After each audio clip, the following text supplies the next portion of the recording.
Olá, boa tarde. Você acompanha agora notícias do Brasil e do mundo desta terça-feira. Eu começo essa edição com as manchetes dos sites dos principais jornais do país.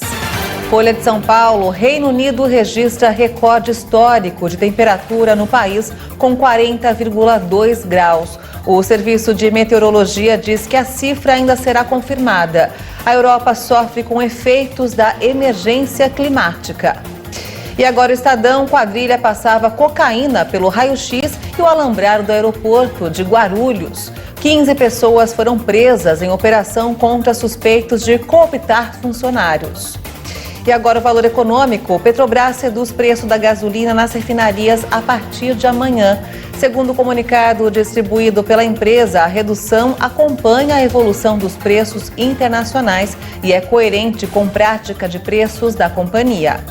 E por fim, o Globo: Cidade do Rio amplia a 4ª dose da Covid-19 para pessoas com 35 anos ou mais. A faixa etária pode se imunizar a partir de quarta-feira, dia 20, data em que crianças de 3 anos entram no calendário para a primeira dose. Os beneficiários com número de inscrição social final 2 recebem hoje a parcela de julho do Auxílio Brasil. O valor mínimo do benefício é de R$ 400. As datas seguem o modelo do Bolsa Família, que pagava os beneficiários nos 10 últimos dias úteis do mês. O beneficiário poderá consultar informações sobre as datas de pagamento, o valor do benefício e a composição das parcelas em 2 aplicativos: o Auxílio Brasil, desenvolvido para o Programa Social, e o Caixa Tem, usado para acompanhar as contas poupança digitais do banco. Atualmente, quase 18 milhões de famílias são atendidas pelo programa. No início do ano, 3 milhões de famílias foram incluídas no Auxílio Brasil. Neste mês, as parcelas mínimas ainda equivalem a R$ 400. De agosto a dezembro, o programa pagará benefício mínimo de R$ 600. As modalidades Pix Saque e Pix Troco movimentaram um pouco mais de 120 milhões de reais em 7 meses de existência. Segundo o Banco Central do Brasil, a adesão ainda é baixa em relação ao volume total de transferências via Pix, mas tem crescido. Mesmo com o sucesso das transações feitas em Pix entre os brasileiros, as funcionalidades Pix Saque e Pix Troco, que foram lançadas em novembro do ano passado, ainda têm registrado uma baixa adesão. Essas modalidades permitem aos usuários fazer saques em estabelecimentos comerciais, não apenas em caixas eletrônicos.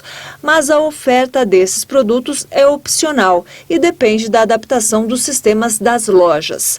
De acordo com o balanço feito pelo Banco Central do Brasil, entre dezembro do ano passado e junho deste ano, foram realizadas 868.256 transações das modalidades Pix Saque e Troco, movimentando um total de 122 milhões de reais. Apesar de ainda baixos, os números de operações com as novas modalidades têm aumentado aos poucos. Em junho, o Pix Saque movimentou mais de 31 milhões de reais, enquanto em janeiro foi cerca de 9 milhões e 700 mil. O Pix Troco passou de 145 mil movimentados em janeiro para 321 mil em junho. Já o sistema de pagamento instantâneo no mês de junho movimentou quase 773 bilhões de reais, em mais de 1 bilhão e 600 milhões de transações. Desde a criação do Pix, em novembro de 2020, foram movimentados pela modalidade de transferência mais de 17 trilhões e meio de reais. A ferramenta que realiza o Pix Saque e o Pix Troco é gratuita e está disponível. Basta entrar no site mapapix.com.br e indicar sua localização para saber os estabelecimentos mais próximos que oferecem os serviços. A Polícia Federal deflagrou hoje a operação para reprimir o crime organizado e o tráfico internacional de drogas. Foram cumpridos 23 mandados de prisão preventiva e 24 de busca e apreensão na capital paulista, em Sorocaba, Guarulhos e Praia Grande. A ação cumpre também mandado em Portugal em virtude de difusão vermelha transmitida pelo Interpol após a representação da Polícia Federal. Como parte da Operação Book, foi determinado o sequestro de todos os bens imóveis de veículos e dos valores depositados em contas bancárias, além de aplicações financeiras em nome dos investigados. Os recursos que podem chegar a 53 milhões de reais.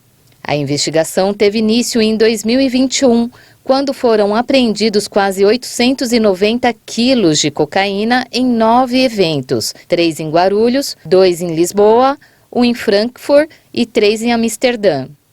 Os investigados serão indiciados pelos crimes de tráfico internacional de drogas e associação para o tráfico, cujas penas variam de 10 a 25 anos de reclusão. A cidade de São Paulo vai iniciar a vacinação contra a Covid-19 em crianças de 3 a 5 anos com comorbidades, deficiência ou indígenas a partir de amanhã. Segundo a Secretaria de Saúde do Estado, ainda não é possível iniciar a vacinação de todos dessa faixa etária porque a capital não tem vacinas suficientes em estoque. O anúncio acontece quase uma semana depois da aprovação da Anvisa do uso emergencial da Coronavac para vacinar crianças de 3 a 5 anos contra a Covid. Ao menos 6 capitais começaram a vacinar crianças de 3 anos ou mais contra o coronavírus. São elas Fortaleza, São Luís, Belém, Boa Vista, Manaus e Salvador, assim como o Distrito Federal. Além delas, o Rio de Janeiro continua a aplicar a vacina em crianças de 4 anos e as crianças de 3 anos devem começar a ser imunizadas amanhã. 13 pessoas continuam desaparecidas após o naufrágio de uma embarcação na Indonésia. A informação foi confirmada hoje por um responsável da operação de resgate. A balsa, que levava 77 pessoas a bordo entre passageiros e tripulantes, virou na ilha da Indonésia quando navegava em direção à ilha de Halmahera. Os moradores da área saíram em seus barcos para ajudar a tirar os passageiros da água. O chefe da agência de resgate local informou que mais de 60 sobreviventes foram levados para a cidade de Tocacá, depois que os moradores os encontraram nadando até a praia. Em maio, uma balsa com mais de 800 pessoas encalhou em águas rasas na província de Nusa Tenggara Oriental e permaneceu presa durante 2 dias, sem deixar vítimas. Em 2018, mais de 150 pessoas se afogaram quando uma balsa naufragou em um dos lagos mais profundos do mundo na ilha da Indonésia de Sumatra. O parlamento ucraniano votou hoje a favor da destituição dos chefes dos serviços de segurança e da Procuradoria-Geral, a pedido do presidente Volodymyr Zelensky. Zelensky anunciou no domingo a destituição dos dois, Ivan Bakanov e Irina Venediktova, e a investigação de cerca de 650 casos de traição, ajuda e cumplicidade com a Rússia. A saída de Bakanov, um amigo de infância do presidente, foi aprovada por 265 parlamentares contra um mínimo exigido de 226. Já a de Venediktova foi adotada por 264. De acordo com Zelensky, os dois podem estar por trás de falhas que permitiram a infiltração de elementos pró-Rússia no Estado ucraniano. Esta é a maior reorganização no governo desde o início da invasão russa ao país em fevereiro. E essa edição fica por aqui. Eu volto logo mais no Jornal das 18h30, ao lado de Juliana Dariva, com outras informações. Obrigada pela sua companhia e até lá. Tchau.